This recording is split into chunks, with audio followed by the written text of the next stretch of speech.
Welcome to Good Effort channel. Good morning students. இன்னைக்கு நம்ம The Rise of Nationalism in Europeல 6th unit Nationalism and Imperialism பார்க்கலாம். So first வந்து இம்பீரியலிசம்னா என்ன அப்படின்றத தெரிஞ்சு வச்சுருக்கணும். ஸோ இம்பீரியலிசம் அப்படின்னா ஒரு கண்ட்ரி அவங்களுடைய பவர்ஸை வந்து எக்ஸ்டெண்ட் பண்ணுறதுக்காக அந்த இன்னொரு கண்ட்ரியை வந்து கான்கர் பண்ணுவாங்க. அங்கே வந்து பொலிட்டிக்கலாக இன்ஃப்ளூயன்ஸ் பண்ணுறது, அதுவும் மிலிட்ரி ஃபோர்ஸ் மூலமாக இன்ஃப்ளூயன்ஸ் பண்ணி அவங்கள கண்ட்ரோல் பண்ண வைக்கிறது தான் imperialism. So by the last quarter of the 19th century, nationalism no longer retained its idealistic, liberal, democratic sentiment of the first half of the century, but became a narrow creed with limited ends. So இப்போ first half of the சென்ச்சுரியில் இருந்த இந்த ஐடியாலிஸ்டிக் liberal democratic sentiment இது கொஞ்சம் கொஞ்சமாகவே குறைய ஆரம்பிச்சிருச்சு. எப்போ அப்படின்னா last quarter of the 19th century nationalism அப்படின்றது ஒன்று அவங்களால தக்க வச்சுக்க முடியலை. During this period nationalist group became increasingly tolerant of each other and ever ready to go to war. So இந்த நேஷ்னலிஸ்ட் குரூப் இந்த பீரியடில் வந்து இன்க்ரீஸ் ஆகிக்கிட்டே வராங்க. அவங்களால பொறுத்துக்கவும் முடியலை. ஸோ அதனால் வந்து வார் பண்ணவுக்கும் ரெடியாகவும் இருந்தாங்க. The major European powers in turn manipulated the nationalist aspiration of the subject peoples in Europe to further their own imperialist aims. So இப்போ இந்த நேஷ்னலிஸ்ட் ஆஸ்பிரேஷன்ஸ் நேஷ்னலிசம் அப்படின்னு சொல்கிறோம்ல, அதை மேனிப்புலேட் பண்ணி இந்த யூரோப்பியன் பவர்ஸ் அவங்களோட இம்பீரியலிசம் அதை கொண்டு வர நினச்சாங்க. The most serious source of nationalist tension in Europe after 1871 was the area called Balkans. இந்த ஏரியா, அதாவது இந்த பால்கன் ஏரியாவில் வந்து நேஷ்னலிஸ்ட் டென்ஷன் வந்து இருந்தது. அது எப்போனா 1871க்கு அப்புறமா இந்த நேஷ்னலிஸ்ட் டென்ஷன்றது ஒன்று பால்கன் ஏரியாவில் இருந்தது. The Balkans was a region of geographical and ethnic variation comprising modern-day Romania, Bulgaria, Albania, Greece, Macedonia, Croatia, Bosnia, Herzegovina, Slovenia, Serbia and Montenegro. So இது எல்லாமே, இந்த ரீஜன் எல்லாமே சேர்ந்தது தான் வந்து பால்கன்ஸ் அப்படின்னு சொல்கிறாங்க. ஸோ இதை வந்து நம்ம ஆல்ஃபபெட் மூலமாக நம்ம அரேஞ்ச் பண்ணி இதை ஈஸியாக மனப்பாடம் பண்ணிடலாம். Whose inhabitants were broadly known as the Slavs. So இங்கே வாழ்கிற மக்களை வந்து ஸ்லாவ்ஸ் அப்படின்னு சொல்லுவாங்க. A large part of the Balkans was under the control of the Ottoman Empire. So இதை யார் கண்ட்ரோல் பண்ணுறது, இந்த பால்கன்ஸை யார் கண்ட்ரோல் பண்ணுறதுனா ஒட்டமான் எம்பையர் கண்ட்ரோல் பண்ணிட்டு இருந்தார். The spread of the idea of romantic nationalism in the Balkans together with the disintegration of the Ottoman Empire made this region very explosive. இப்போ இந்த spread of idea of romantic nationalism, இந்த romantic நேஷ்னலிசம்னால் நம்ம முன்னாடியே படிச்சிருக்கோம். Romantic nationalism அப்படின்னா culture movement, culture மூலமாக போராட்டம் பண்ணுறது, அதாவது பாட்டு மூலமாகவோ சாங்ஸ் மூலமாகவோ போயம் மூலமாகவோ இல்லை ட்ராமா மூலமாகவோ அது மூலமாக நேஷனலிசம் அப்படின்ற ஒரு ஐடியாவை ஸ்ப்ரெட் பண்ணுறது. அதனால் அங்கே ஒட்டமான் எம்பையர் அவரோட ஸ்ட்ரென்த்து வந்து கொஞ்சம் கொஞ்சமாகவே அந்த ரீஜியனில் குறைஞ்சிக்கிட்டே வந்தது. All through the 19th century, the Ottoman Empire had sought to strengthen itself through the modernization and internal reforms, but with very little success. So அதனால் ஒட்டமான் எம்பையர் அவருடைய ஸ்ட்ரென்த்தை வந்து இன்க்ரீஸ் பண்ணுறதுக்காக மாடர்னைசேஷன் பண்ணுறாரு, இன்டர்னல் ரீஃபார்ம் அப்படின்னா கொஞ்சம் changes வந்து பண்ணுறாரு. ஆனால் அவருக்கு கொஞ்சம் சக்ஸஸ் தான் வந்து கிடைக்குது.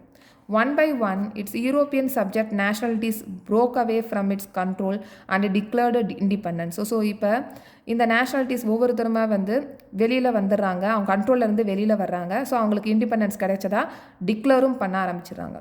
The Balkan peoples based their claims for independence or political rights on nationality and used history to prove that they had once been independent but had subsequently been subjugated by foreign powers. So இப்போ இந்த Balkan area வந்து foreign powers மூலமாக control பண்ணிட்டு இருக்கிறாங்க. இந்த foreign powers அவங்கக்கிட்ட சொல்கிறாங்க, claim பண்ணுறாங்க, நாங்கள் வந்து இண்டிபெண்ட்டாக தான் இருந்தோம், பொலிட்டிக்கல் ரைட்ஸோடு தான் இருந்தோம், எங்களுக்கு இண்டிபெண்ட் வேணும் அப்படின்றத கிளைம் பண்ணுறாங்க. அதுக்கு அவங்களுடைய ஹிஸ்ட்ரியை வந்து யூஸ் பண்ணி இதை ப்ரூவும் பண்ணுறாங்க. எங்களுக்கு இண்டிபெண்டன்ஸ் ஆல்ரெடி கிடச்சிருந்தது, பொலிட்டிக்கல் ரைட்ஸ் எங்களுக்கு இருந்தது, இப்போ வந்து ஃபாரின் பவர்ஸ் வந்து கண்ட்ரோல் பண்ணுறாங்க, ஸோ எங்களுக்கு இண்டிபெண்ட் வேணும் அப்படின்றத கிளைம் பண்ணுறாங்க.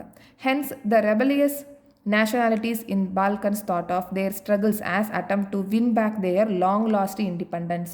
ஸோ நீண்ட காலத்துக்கு அப்புறமா அவங்களுக்கு இண்டிபெண்டன்ட் கிடைக்குது. இந்த ரெபலியஸ் நேஷனாலிட்டிஸ்னால் கலகம் செய்வாங்கள்ல அந்த நேஷனாலிட்டிஸ். ஸோ அவங்க ரொம்பவே கஷ்டப்பட்டு அவங்களுக்கு இண்டிபெண்டன்ஸ் கிடச்சிருது. As the different Slavic nationalities struggled to define their identity and independence, the Balkans area became an area of intense conflict. இப்போ வந்து பால்கன்ஸ்க்கு வந்து இண்டிபெண்டன்ஸ் கிடச்சதா சொல்லியாச்சு. ஆனால் அங்கே இருக்கிற முக்கியமான ப்ராப்ளம் என்ன அப்படின்னா இந்த ஸ்லாவிக் நேஷனாலிட்டிஸ். ஸ்லாவ்ஸ் அப்படின்னா என்னென்னா, ஸ்லாவ்ஸ் அப்படின்றத நம்ம என்ன படித்தோம், பால்கன்ஸில் இருக்கிற மக்களை தான் ஸ்லாவ்ஸ் அப்படின்னு சொல்லுவோம். இந்த ஸ்லாவிக் நேஷனாலிட்டிஸ் அவங்களுடைய ஐடென்டிட்டியை டிஃபைன் பண்ணுறதுக்கு ரொம்பவே கஷ்டப்பட்டாங்க. ஏன்னா ஒவ்வொரு ரீஜியனும் ஒவ்வொரு கல்ச்சர் வந்து ஃபாலோ பண்ணுவாங்க.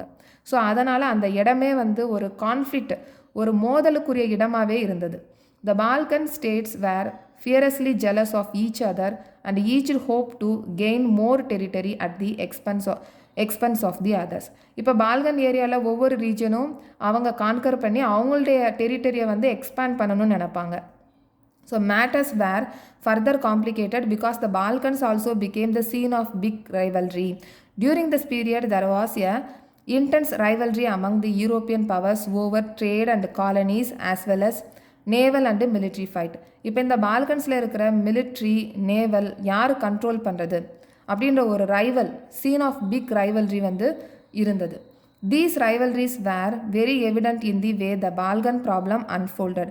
இது வெளிப்படையாகவே தெரியுது. இந்த பால்கன்ஸில் வந்து இதுதான் ப்ராப்ளம் அப்படின்ற ஒரு எவிடென்ட் வந்து வெளிப்படையாகவே தெரியுது. ப்ராப்ளம் அன்ஃபோல்டட், இதுக்கு வந்து பிரச்சனையை முடிவுக்கு வரலை.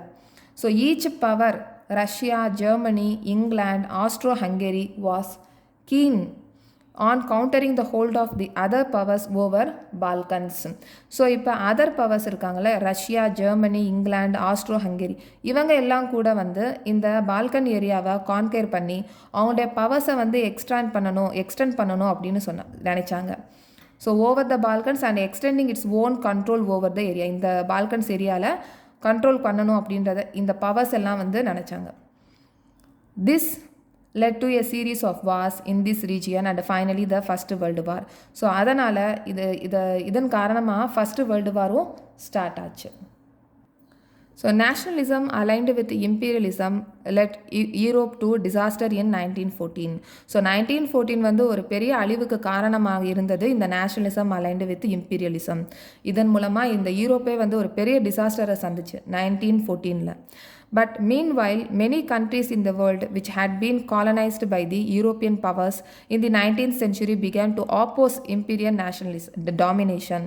ஸோ இப்போ யூரோப்பியன் பவர்ஸ் வேர்ல்டில் இருக்கிற மற்ற கண்ட்ரீஸ்லையும் காலனைஸ் பண்ணதுனால இந்த அங்கே இருக்கிற கண்ட்ரீஸில் எல்லாமே 19th சென்ச்சுரியில் என்ன பண்ணாங்கன்னா ஆப்போஸ் பண்ண ஆரம்பித்தாங்க. இந்த இம்பீரியல் டாமினேஷனுக்கு எதிர்த்து ஆப்போஸ் பண்ண ஆரம்பித்தாங்க.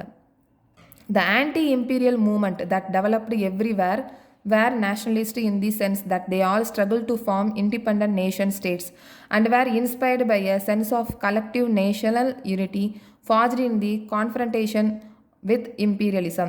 ஒரு anti-imperial movement வந்து நடத்தினாங்க. அதாவது மூமெண்ட் அப்படின்னா போராட்டம்.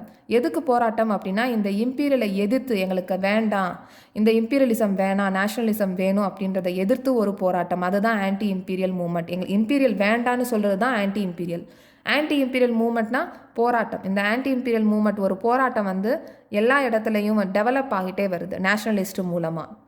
ஸோ அதனால் இந்த போராட்டம், இந்த கான்ஃப்ரண்டேஷன் மூலமாக போராடி ஒரு இண்டிபெண்டன்ட் நேஷன் ஸ்டேட் வேணும் அப்படின்றத அவங்க வலியுறுத்தி அதை ஃபார்ம் பண்ணி இம்பீரியலிசத்துக்கு எதிர்த்து அவங்களுக்கு இண்டிபெண்டன்ஸ் வந்து கிடைக்குது. European ideas of nationalism were nowhere replicated for people everywhere developed their own specific variety of nationalism. So இப்போ இந்த நேஷனலிசம் அப்படின்றது ஒரே மாதிரி ஃபாலோ பண்ணாமல், ரெப்ளிகேட் பண்ணாமல் அவங்களுக்குரிய ஒரு ஸ்பெசிஃபிக் வெரைட்டியில் நேஷனலிசம் அப்படின்றத ஒன்று டெவலப் பண்ணுறாங்க. But the idea that societies should be organised in to nation states came to be accepted as natural and universal. இப்போ இந்த ஐடியா, அதாவது நேஷனலிசம் அப்படின்ற ஒரு ஐடியா, அதுதான் வந்து நேஷன் ஸ்டேட்ஸ் அப்படின்றத ஒன்று ஆர்கனைஸ் பண்ணுது.